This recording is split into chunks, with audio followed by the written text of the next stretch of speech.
Think about the way Satan operated when it came to the earthly ministry of Jesus. You realize Satan's powerful, but he's not God. He's not omniscient. He doesn't know everything. What's going through Satan's mind? He tempts Jesus just like he had tempted Adam and Eve. You're familiar with this account. And in every way that Adam had failed, Christ is victorious. We know that. Praise be to his name. But do you know what it says in Luke's gospel in particular at the end of Christ's temptation? It says that the devil left him and waited for an opportune time. Fast forward about 18 chapters, and then we read, as if from nowhere, that Satan inhabits. He enters Judas, who's called Iscariot. And you know what happened then. Judas would betray Jesus. This is Satan at work. He's going to foil the plan, right? The Garden of Gethsemane, later that evening. When Jesus is arrested, he says, why are you coming out after me like a robber, as though I've done all these things? I've been in the temple all the time and you've never touched me, but this is your hour and the power of darkness.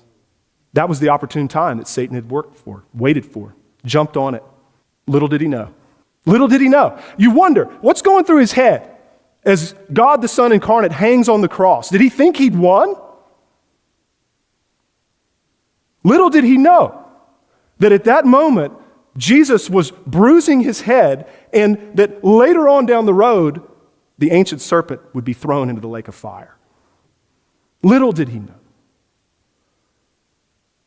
Jesus has conquered and bound the strong man, and he has set God's people free. But next, Jesus has delivered us and set us free from the fear of the grave. These are all the reasons why you and I can have hope tomorrow when we're tying our shoes, when we're getting ready to do whatever it is that the day holds. We have been set free by Christ now from the fear of the grave. You know Hebrews 2:14 and 15? It's refrigerator worthy. Because the children partake in flesh and blood, Jesus partook of the same thing. Why? So that through death, I'm the one who died and lived again, right? So that through death, he might conquer the one who has the power of death, namely the devil. So that what? So that you and I would no longer have to be subject to lifelong slavery, the fear of the grave. You know what Paul writes in 1 Corinthians 15, that we bore the image of the man of dust, and we will bear the image of the man of heaven. We'll be like him. Death is the last and final enemy. It's the greatest enemy in that sense. And you don't need me to tell you that death is harrowing. I mean, if we were honest, truth serums given to everyone in the room, are you afraid to die? I trust many would say, yeah, I am. Death's frightening. But we know that our Redeemer lives. We know with Job, right? We can say, I know that he lives and he's going to stand again on the earth. And I will see him. We will see him, not with other, but with these very eyes. We will. May it be.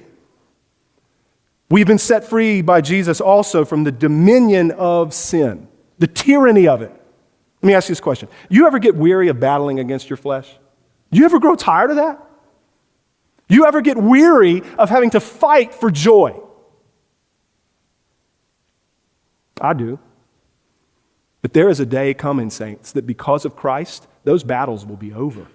You realize this. There's coming a day when we will know nothing but joy in his presence forever. Joy will no longer be something we fight for. It will be our reality. Joy will be our resting heart rate. And we won't be able to sin. That's a mind-blowing thought.